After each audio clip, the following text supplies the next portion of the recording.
બાબરા રસ્તા પર શ્વાન આડે આવતા ટ્રક બેકાબૂ થઈ પલટી ખાઈ ગઈ. જોતા ભાગ લાગી 3 લોકોનો આબાદ બચાવ. અમરેલીના બાબરા તાલુકાના લુણકી ગામ નજીક આજે અકસ્માતની ઘટના સામે આવી છે.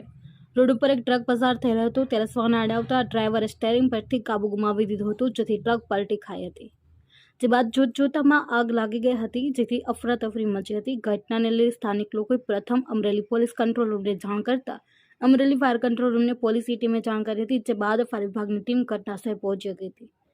અકસ્માત ટ્રક સીએનજી હોવાને કારણે થોડીવાર અન્ય વાહન ચાલકોમાં પણ ભયનો માહોલ છવાયો હતો.